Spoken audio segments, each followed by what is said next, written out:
Assalamu alaikum all my students. I hope you are fine. That's good. Well, I hope that you can recall what we've done in session number 17.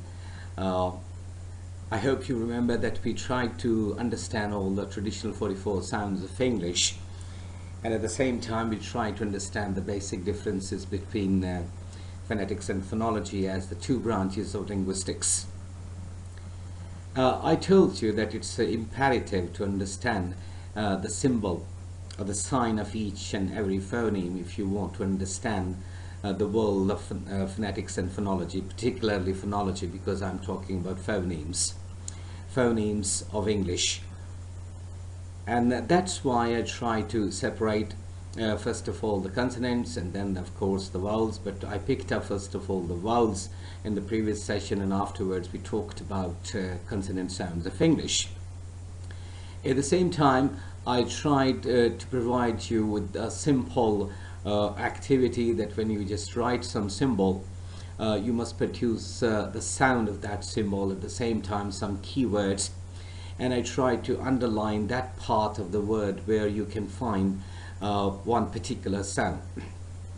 So I hope that now you are in the position to understand all the 44 sounds of English, but remember, time and again I have to bring that very component into different sessions, maybe session number 17 or some other sessions, the coming sessions, because it's very important. You should be knowing the entire of the traditional sounds of English, and the symbols of each and every sound is very important, because you should be understanding that how to write that symbol, and then after writing you should be knowing to produce the sound.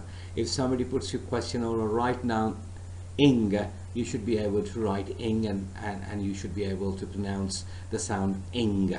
That's very important, because now we are in the little more technical part of our course, and we have to practice the things by speaking. I'm not saying that phonetics and phonology primarily, these two branches talk about the spoken version of the language. This is misconception, and sometimes there are questions from the students. And my answer is not at all, because you have to write everything. It's very important. So both the written version and at the same time the spoken version of English language we must be understanding. So please, if there is some sort of misconception about that, so you have to now understand, no, it is not like that, that we are only concerned with the spoken version of English language, not at all. Okay, so today is our session number 18, so I welcome to session number 18. Well, there is one question that was raised by one student, that when I see the first slide, the word program, P-R-O-G-R-A-M-M-E, program, why it is not P-R-O-G-R-A-M. So it's very important to understand that this word P-R-O-G-R-A-M-M-E primarily reflects British English. So far as P-R-O-G-R-A-M is concerned, that reflects American English. Okay, so I told you, still remember, and time and again I tell you that the model which I try my level best to present before you is the British model, but you're free to speak any type of English. That could be American English, and if you know what is Australian English, you can even speak that English. That makes no difference at all, but the basic concepts are the same, right? So you have to understand the concepts first of all, and then you have to go for the pronunciation, or one particular pronunciation. Is it clear? Okay, as I told you, this is session number 18, so welcome all to session number 18. And now we are getting close to the end of our program. Of course, still more sessions to come, but many things to talk about. So let's see what we have for session number 18. Well, in session number 18 we have got 5 areas to talk about, but we'll be talking about in detail. So far as the first 4 areas are concerned, we'll be touching upon only the 5th area, that is the features of pronunciation. We have to take up this very part in the next session in detail, but today we have to talk about, first of all, What's phonology? Now we have to answer ourselves that what's phonology and how is speech possible, and then we shall be talking about 7 main articulators, but at the same time some more will be discussed, and then we shall try to understand what is a phoneme and what are phonemes. So I hope that we shall be talking about in detail so far as the first 4 topics are concerned, but definitely we'll be talking about features of pronunciation, since we have to take up this particular part in detail in the coming session. So that's why I shall be talking about this, but I shall be just giving a passing reference to this area. All right, so let's start our work, that is the work of session number 18.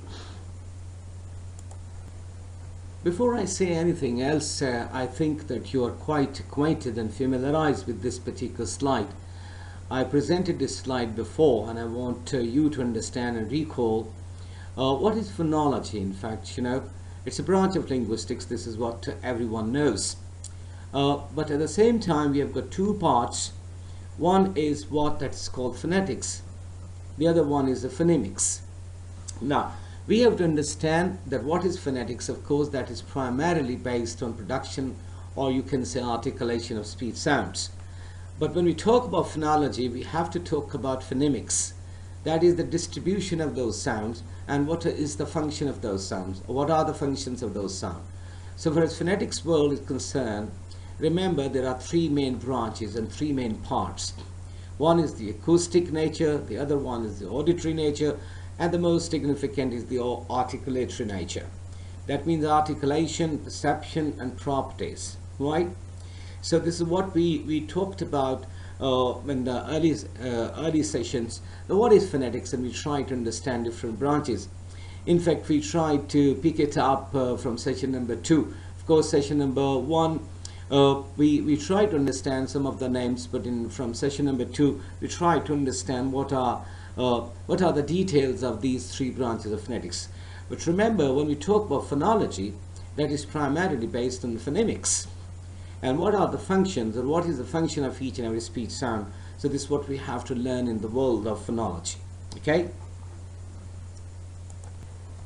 Before I introduce phonology, it's very important, my dear students, to understand what is phonetics.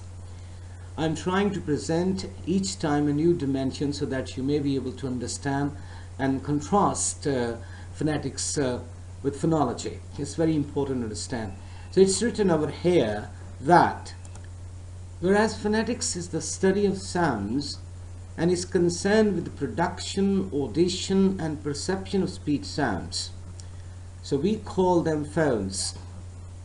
Now we understand now that phonetics is the study of sounds. What sounds? Speech sounds.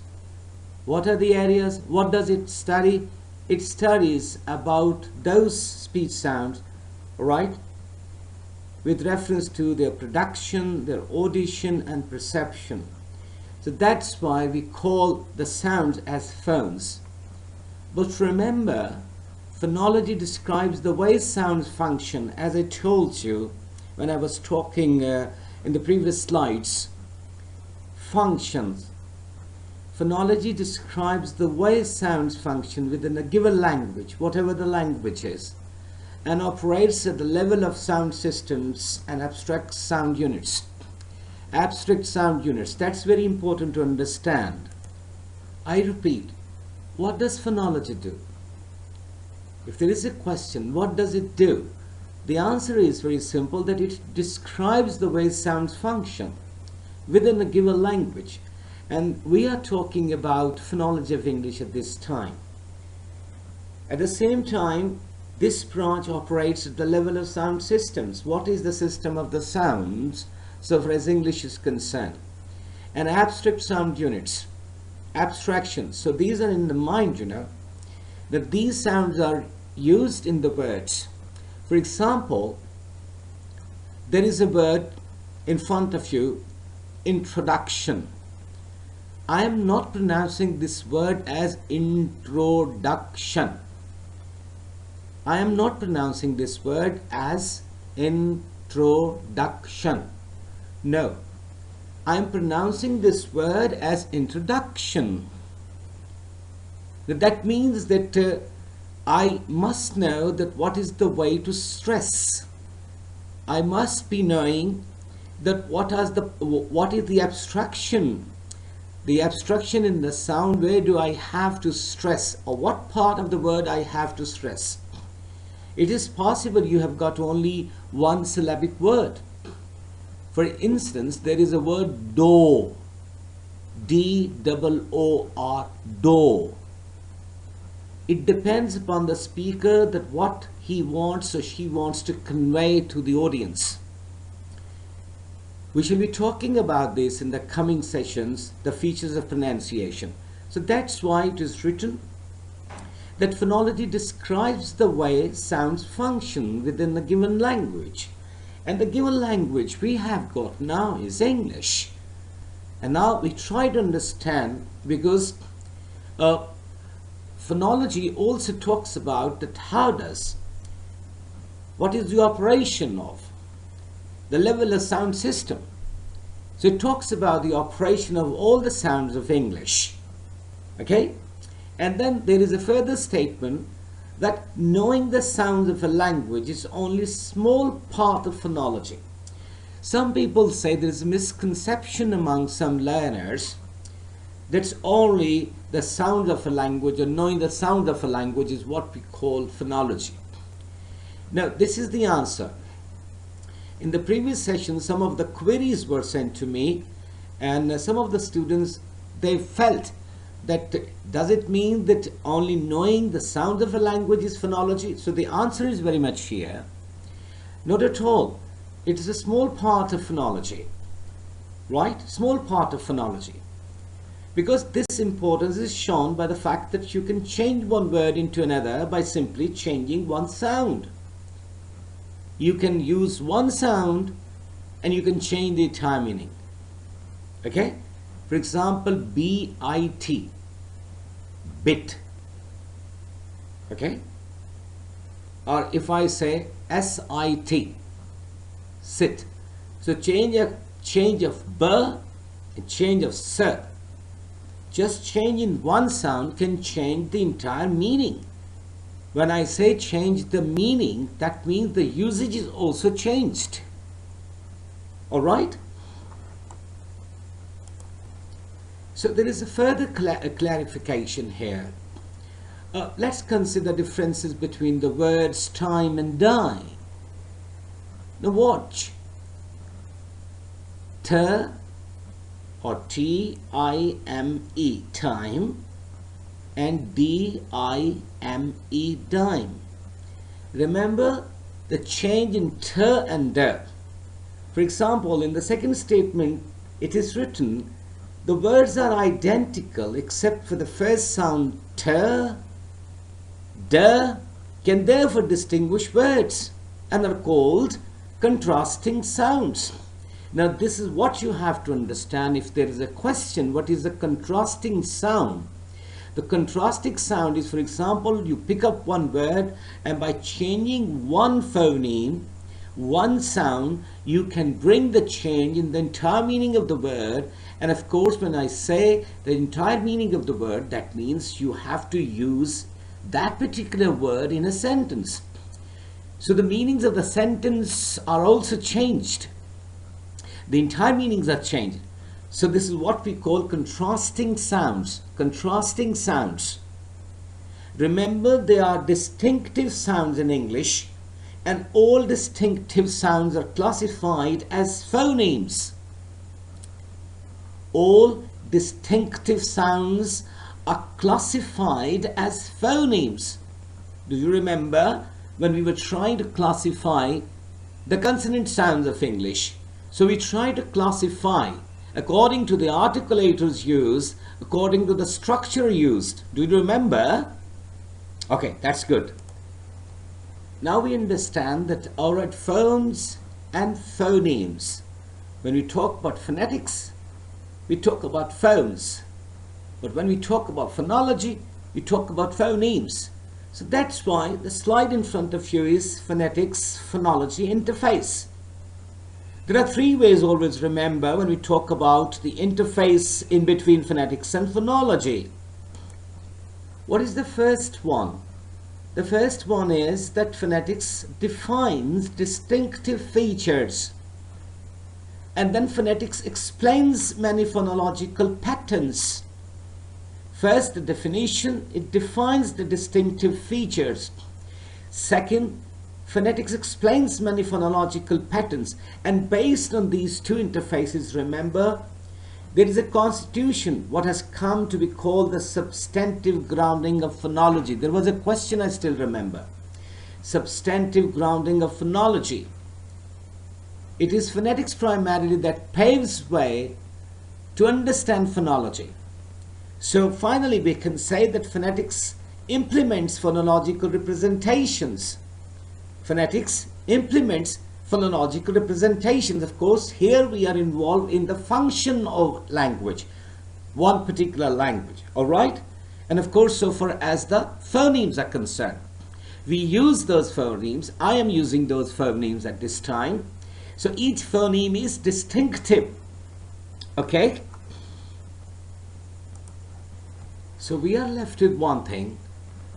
When I was talking about the branches, phonology, because there's a branch of linguistics, it has got phonetics and then phonemics, right? Yes, exactly. Now, what is phonemics? That's very important to understand. Remember, phonemics is the study of phonemes in their various aspects, such as their establishment, description, occurrence, arrangement, etc. But remember, primarily we must be knowing that phonemics is the study of phonemes. And what are the aspects? It talks about the aspects of all those phonemes. And may I say, how many phonemes we have now? We have got 44 traditional phonemes in English. But remember, these phonemes fall under two categories. These phonemes fall under two categories. One is the segmental part. They're also known as linear phonemes. But you must remember as segmental. Segmental. Segmental. Yes, segmental. And the second part is suprasegmental. Suprasegmental. You can also call it non-linear phonemes, but you must focus the name suprasegmental. So we have got segmental phonology and we have suprasegmental phonology. Suprasegmental phonology. Segmental, so we know 44 traditional sounds are there. All right? So we know there are 44 traditional phonemes in English. And we write the general English into phonetic transcription. It is possible one word has got 7 letters, but when we transcribe that word, it is possible that 5 or 6 phonemes are required. But beyond that, we have to understand what is the usage of those phonemes in the words. When there is a formation of a word, we must be knowing that what is the way to use that word in a sentence. What in fact the speaker wants to convey to the audience. So that is what we call suprasegmental part of phonology. Okay? What we say phonemes, segments, and suprasegment. Segmental phonology and suprasegmental phonology. This slide can enable you to understand how is speech possible. How is speech possible? That's very important to understand. Time and again I presented before you certain diagrams elaborating various speech organs. Now you can understand what is the world inside us all the time working. Starting from larynx. What is larynx? Of course the vocal tract. The Adam's apple. Can you see an arrow? Yes, can you see an arrow? Can you see Adam's apple? That is a swollen part of your neck. That is the part that tells us whether some sound is vibrating or not vibrating. Time and again I just gave you demonstration on certain speech sounds, speech organs. And this is how the speech is possible. Alright, the starting from the larynx, of course the lungs are involved, So the airstream goes upward. So the two cavities are very important. One is the oral cavity, the other one is the nasal cavity. And inside our mouth, starting from the lips, we have got tongue, we have got teeth.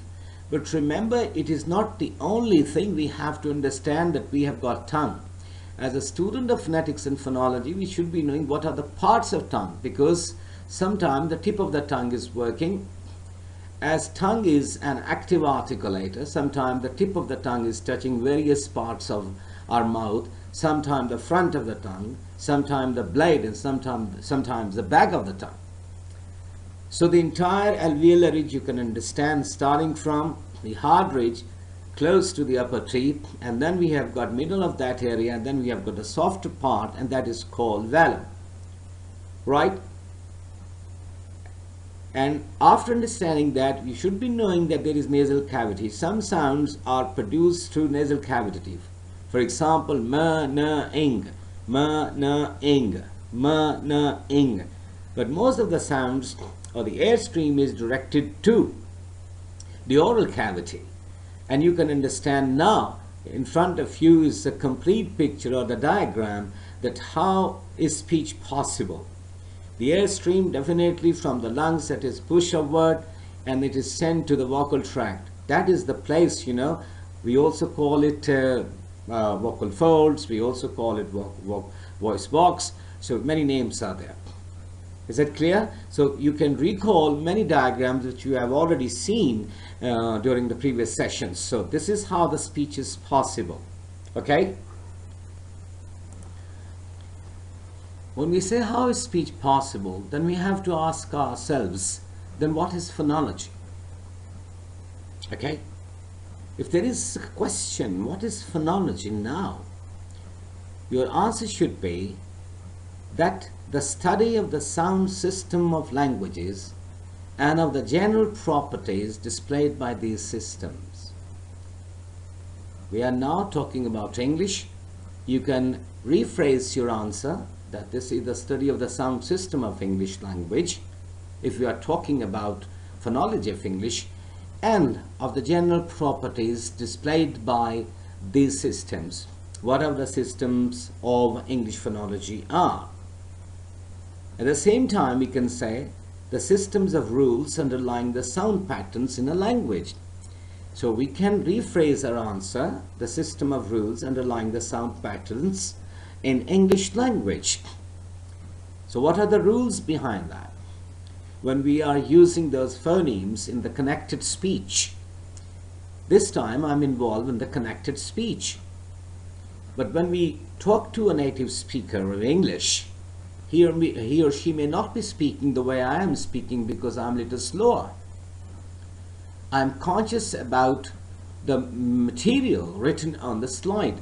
So that's why I have to elaborate the things. But when we naturally speak, for example, any native speaker naturally speaks, he or she never considers these points in his mind because he or she knows that how he is producing or how she is producing the speech sounds of our English language, if English is the target language, or if English the case we have to talk about. Same is the case with your language, that is Urdu language, for example. So the rules are there, and we know the underlying rules of our language. So we can say here that this involves knowing what sounds are and are not in the language and the rules that govern pronunciation. So we understand now what are the sounds and what are not the sounds, and what are the rules which govern the pronunciation. So that means we are talking about now English pronunciation, since we are talking about phonology of English. When we talk about any particular language, as I told you many a time, that we have to talk about phonology of English. This time we are talking about phonology of English. So we know what is the sound or what is not the sound. At any time or at any moment, if you come across any person using any sound which sounds not English, you say, oh, it's not English sound. Because now you understand, after having understood 44 traditional phonemes, and of course the triphthongs, we shall be talking about triphthongs again. You can understand, all right, this is not English sound. This is not the sound of English. You can distinguish what is the sound and what is not the sound. At the same time, you're primarily concerned with the rules which are governing the pronunciation of English. All right? By this time, you understand what is phonology. If you know what is phonology, my dear students, that means that you have got phonological knowledge.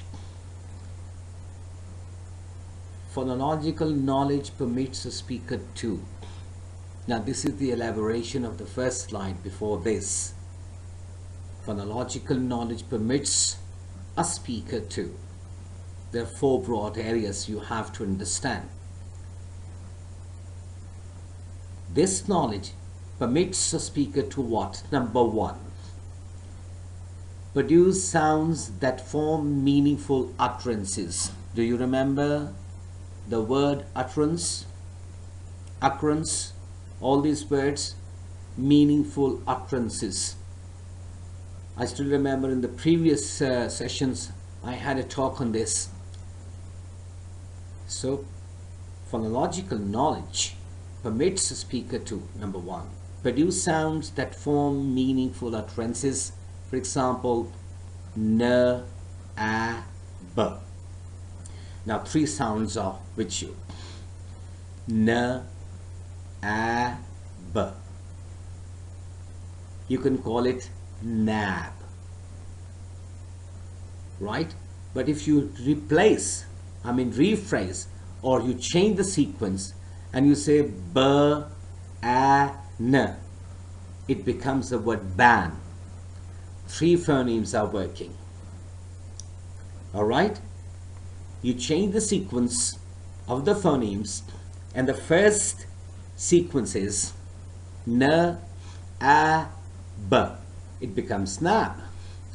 But if you change the sequence and you say b, a, n, ban. But remember, not at any case, not at all. It is bana or naba. Not at all. Because they are not words. These are not meaningful words in English. We are talking about meaningful utterances. You've got three phonemes with you, and if the sequence of these phonemes is n, a, b, so the word you can make nab. But if you change the sequence and you say b, a, n, so it becomes ban. But not at all it becomes bana or naba. So these are not meaningful utterances. Two, the phonological knowledge permits the speaker to make up new words. For example, four phonemes are in front of us. Okay? Four phonemes are in front of us. S, a, n, t. The words could be scent if this is the sequence. S, a, n, t, scent. But at the same time, if we change the sequence, it becomes dense, it becomes nets, and it becomes nest. All these four words are meaningful utterances. Okay? And then phonological knowledge permits the speaker to add appropriate phonetic segments to form plurals and past tenses. For example, plurals, books, roses. Past tense, picked, took. All right? So there is another way to understand. You can add appropriate phonetic segments. Segments. We are talking about segmental phonology. Suprasegmental, how to use those words. Okay? For example, let's take up the word nab. If it's a noun, you know what is the context you are using it in it. Okay? What is the context you want to use the word nab? But at the same time, you can use this word as a verb. So it can be used as a noun and it can be used as a verb. Okay? And if you talk about the word ban, it is a noun, but at the same time, you can use this word as a verb. Okay? So you're free. So you can make plurals, you can make the past tense, right? And then phonological knowledge permits a speaker to know what is or is not a sound in one's language. This is what I told you when I was talking and commenting during the previous slide demonstration. I told you, now you know what is an English sound and which is not an English sound. For example here, no word in English begins with the nasal ing. There is no word in English language that starts with the sound ing.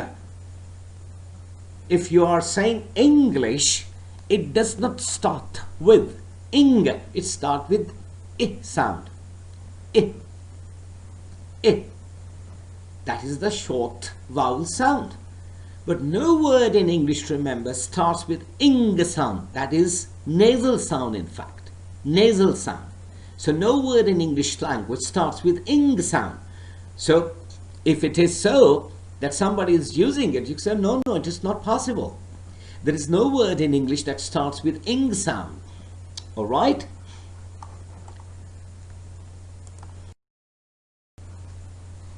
Now, you must remember, when we talk about phonology, the air stream expelled from the lungs is the most common source of energy for our vocal activity. Remember that the air stream expelled from the lungs is the most common source of energy for our vocal activity. Air stream coming from where? Expelled from the lungs. Yes, exactly. This is the most common source of energy for all vocal activities. Then, in the trachea or windpipe, it passes through the larynx, containing the vocal folds, the vocal cords. This is what I have been telling you time and again. Through the larynx, containing the vocal folds or vocal cords. Vocal cords, vocal folds. What are they? Let's understand. The front portion of the trachea windpipe is prominent in the neck below the chin and is known as Adam's apple. This is what I told you. The front portion of the trachea or windpipe is prominent in the neck below the chin. Neck below the chin. Neck below the chin, and is known as Adam's apple. So that is a spot you must remember. That is what we call vocal cords. That's what we call vocal cords. That's what we call vocal folds. All right? So that is primarily known as Adam's apple. All right? Before I talk about the 7 main articulators, my dear students, I want you to stop for the time being. You can recall all the slides which I presented during certain sessions. I'm not saying that these are the only main articulators, but remember they are main in the sense because they play the significant role. We shall be talking about not only these 7 main articulators, but definitely we'll be talking about 3 more. You might have seen all the speech organs while having detailed analysis of speech mechanism or speech organs, or about the airstream mechanism, whatever we discussed about. But I want to have some sort of elaboration. You should be knowing so far as the understanding is concerned, because you should be knowing to answer if there is a question. Write 2 lines on pharynx. What is pharynx? So let's talk about the 7 main articulators. Number 1 is the pharynx. What is it? If there is a question, what is it? The answer is, it is a tube which begins just above the larynx. It is a tube which begins just above the larynx. And then top end is divided into 2. First, it is a tube just above the larynx, and then top end is divided into 2. So what are these 2? One is the back of the mouth. The second is beginning of the way through the nasal cavity. Alright, back of the mouth and then beginning of the way through the nasal cavity. Some of the sounds, as you know, they are produced through nasal cavity. One back of the mouth, of course, the soft palate of alveolar ridge, which is also known as velum, that in fact is engaged to produce nasal sounds. So, pharynx. The second one is the velum, as I was talking about now, the soft palate. What is velum? The answer is, the velum is raised so that air cannot escape through the nose. Alright? If it is not a nasal sound, what happens? This part of our mouth is raised and it does not allow the air to escape through the nose. Rather, the air has to be escaped through the oral cavity. And then, when the tongue is in contact with the lower side of the velum, sounds which we call velar consonants such as k, g are produced. What happens? When the tongue is in contact with the lower side of the velum, sounds which are called the velar sounds or velar consonants such as k and g are produced. You can practice now, produce k sound and then g sound, so you can understand what I am saying. Alright? Our next main articulator is the hard palate. What is it? It is often called the upper roof of the mouth. What is it called? It is often called the upper roof of the mouth. And at the same time, it has smooth, curved surface. One, the upper roof of the mouth and has smooth, curved surface. The next articulator is the alveolar ridge. You can call it alveolar ridge or alveolar ridge. Remember, between the top front teeth and the hard palate. This is the entire alveolar ridge between the top front teeth and the hard palate. Surface is covered with little ridges, and sounds made by the tongue touching this area such as t and d, they are also called as alveolar sounds. Alright, sounds made by the tongue touching this area such as t and d. This time you can practice, you can say t and d.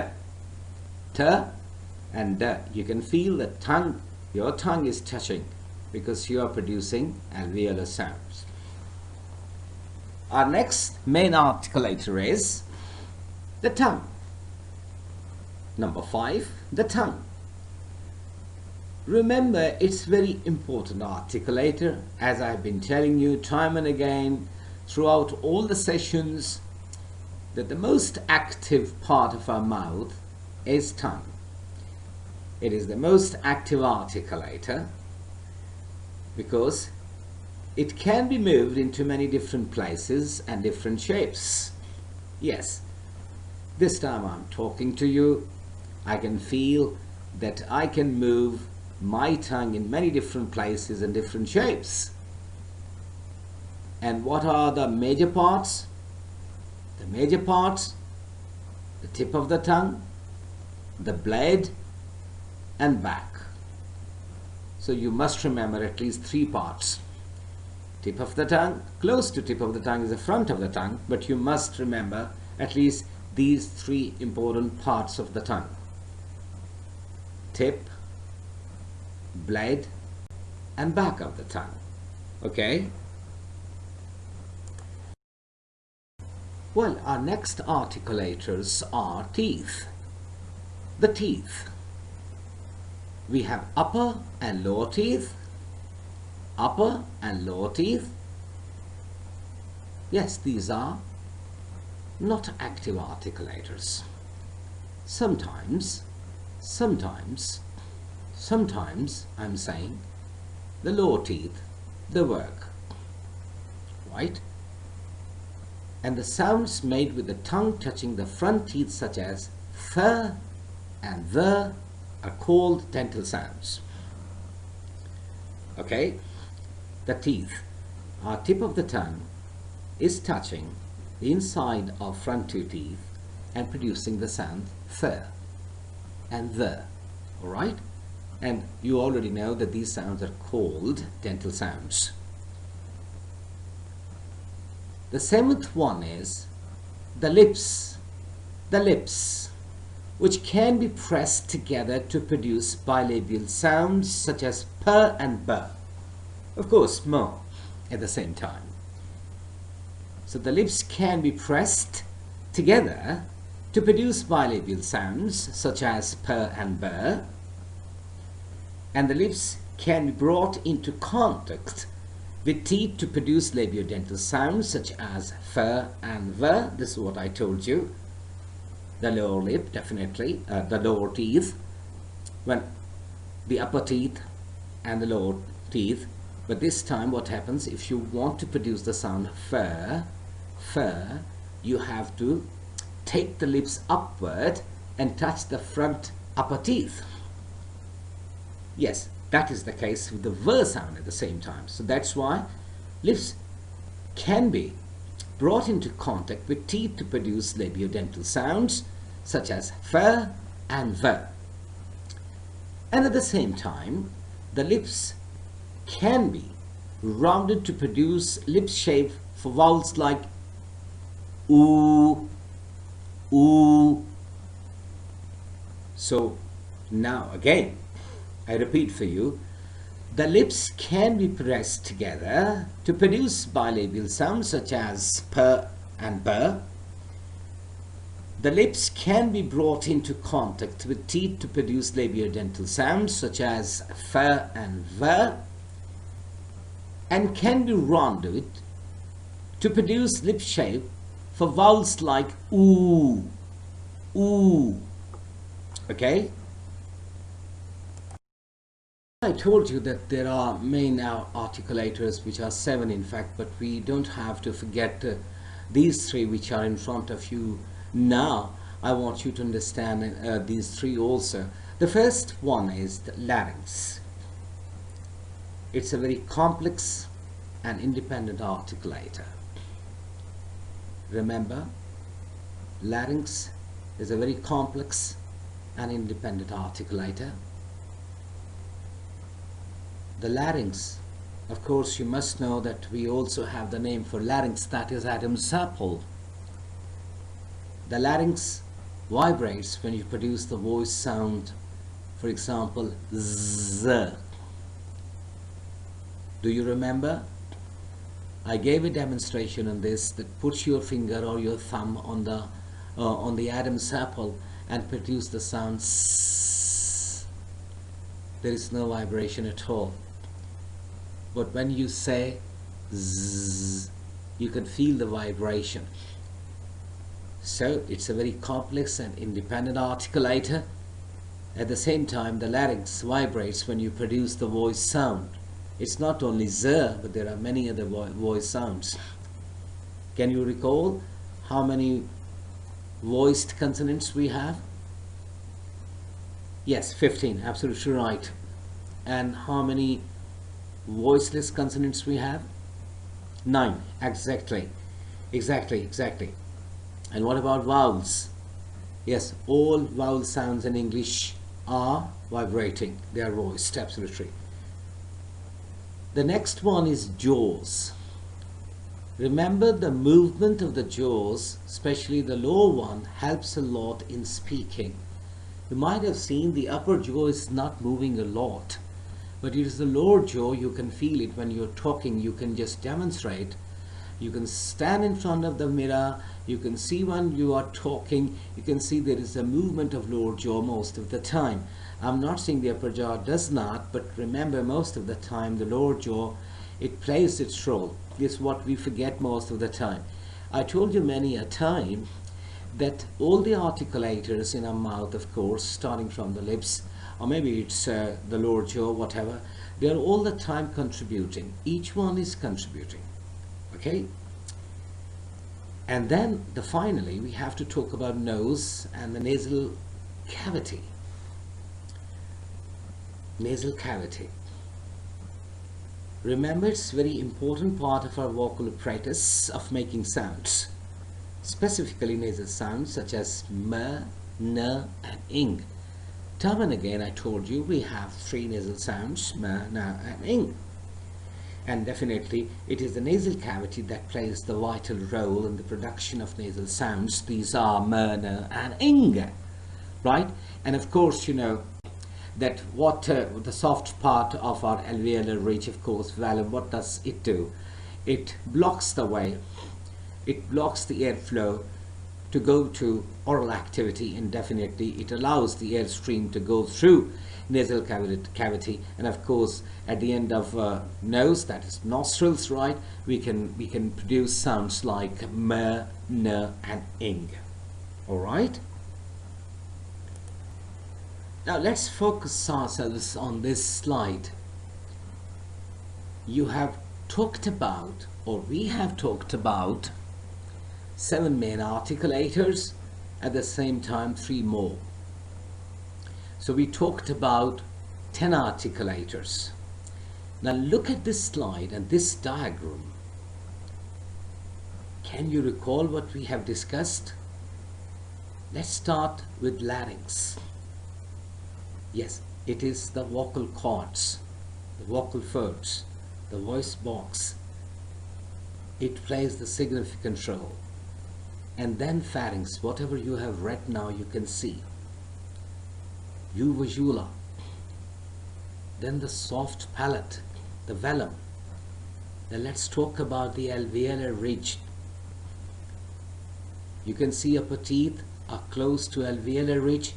So there are 2 parts of alveolar ridge. The entire ridge is known as alveolar ridge, and it has 2 parts. This is what I told you in the previous slides. The hard palate and the soft palate, which is also known as velum. Then talk about tongue. Think about tongue.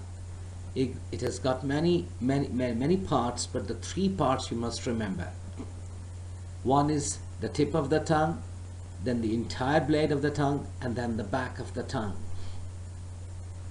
Then we have got upper and lower teeth, the upper teeth and the lower teeth.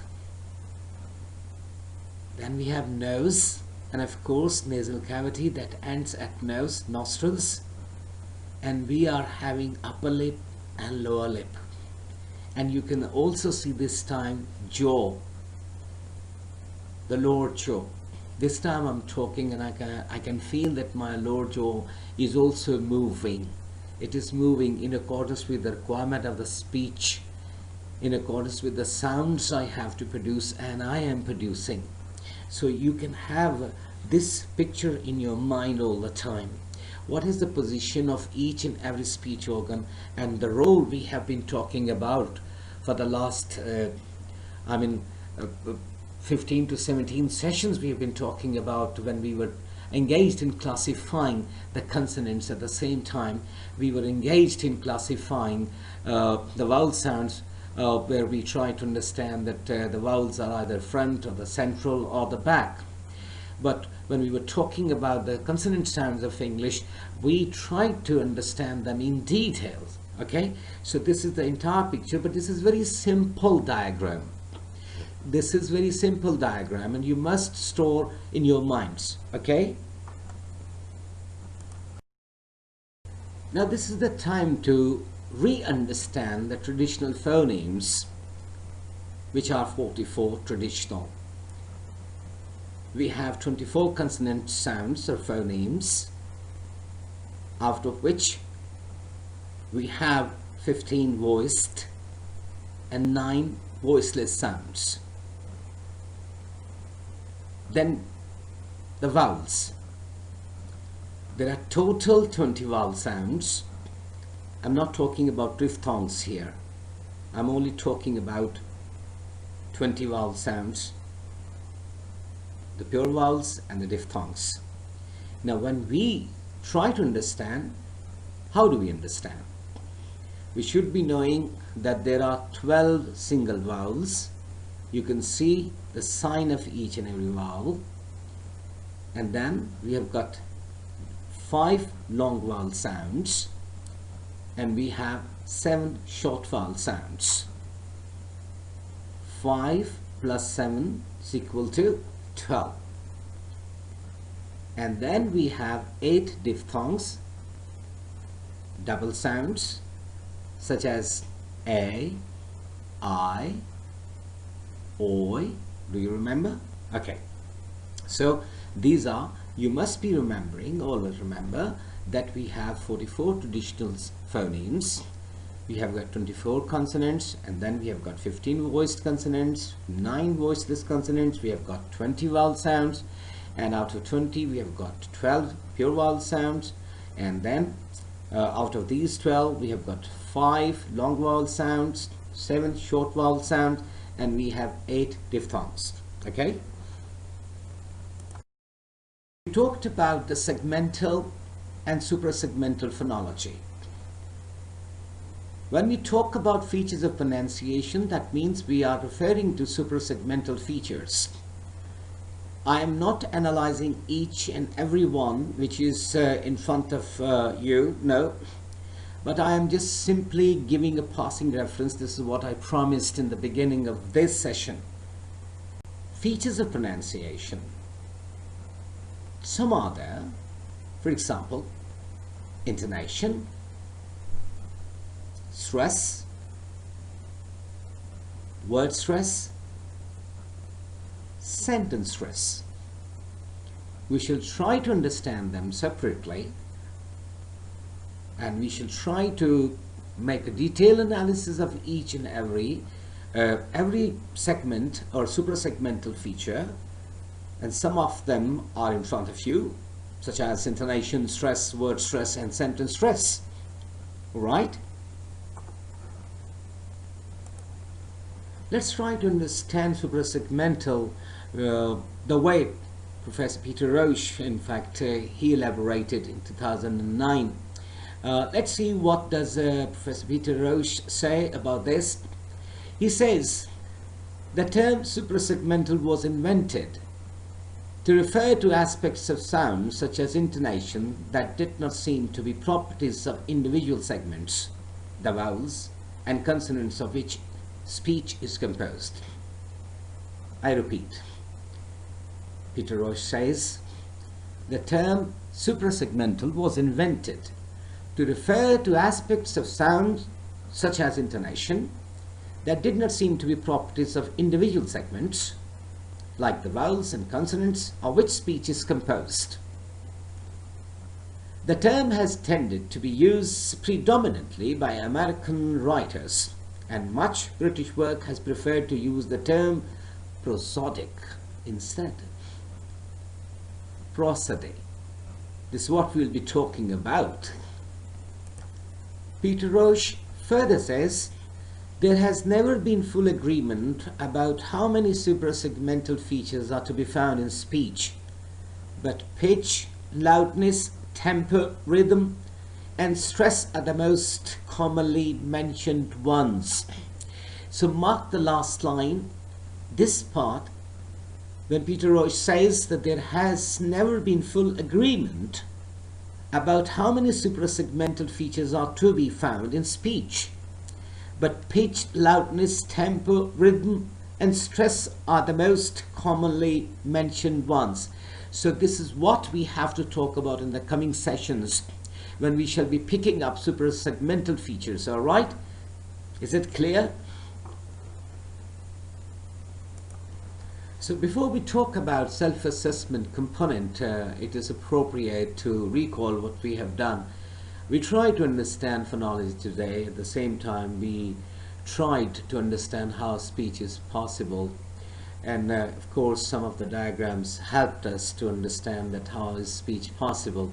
At the same time, We try to understand the 7 main articulators, but along with them, we also talked about 3 more articulators.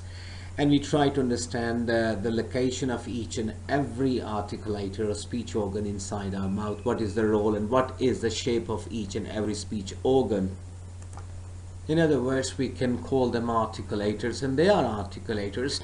We also try to understand the role of the most active articulator, the tongue in fact, and the parts of tongue at the same time. One articulator, just like for example the lower jaw, it is all the time moving, but most of the time we forget when we are talking, when we are speaking. But since you are the student of phonetics and phonology, now you're in the better position to understand what is the role of each and every articulator during the production of speech sounds. Today also we tried to distinguish phones and phonemes, and now we are engaged in the world of phonemes, and definitely we also talked about the segment and the suprasegmental phonology. We also try to understand the opinion of Professor Peter Roche, published in 2009. What he talks about, he said there are certain things, for example, he says the major features are tone, rhythm, intonation, loudness, tempo, right? In the coming days, definitely we have to talk about these features, and I want you now, please start recording your voice. I want you to please pick up any piece of writing, from poetry, from drama, from novel, whatever the authentic material you have. Start recording your voice, start listening to yourself, and try to pronounce the words the way are to be pronounced. So let's talk about self-assessment component. Today you are required to explain phonology. Please also explain the major articulators, and tell us something about your understanding of the phonemes. You want to extend your writing. That makes no difference at all. You want to write in an elaborative way, it's okay. And then simply just mention the features of pronunciation. You don't have to jump into the detail, because I want you to know the names first of all, because one of the objectives of this phonetics and phonology, of course this course, is that you should be knowing certain terms related to phonetics or phonology, and you should be knowing now the features of pronunciation. What are they? We talked about, I presented before you, such as intonation, stress, word stress, sentence stress. You should be knowing that. And of course, when I refer to Professor Peter Roche, there are certain names over there, so you have to simply mention them. So I want you to write your answer based on these 4 areas, and please don't forget to put your answer in the written shape into the folder which I requested. I still remember I am requesting that you must generate a folder, and I'm sure that by the end of this semester, when you shall be rereading the folder or all the documents which are in the folder, you will be a different graduate. This is what I believe, and this is my belief, because I trust your talent. I believe that you're a very hard-working student, and practice is the most important thing so far as phonetics and phonology course is concerned. I want you to record your voice time and again. You're free to send me, you are free to WhatsApp me. I'm all the time with you. Definitely, if there is some problem, you can just put any question, you can raise any question, you can talk to me freely. All right, so from my side, thank you very much. We have done with the session number 18. From my side, good luck, best of wishes, stay blessed.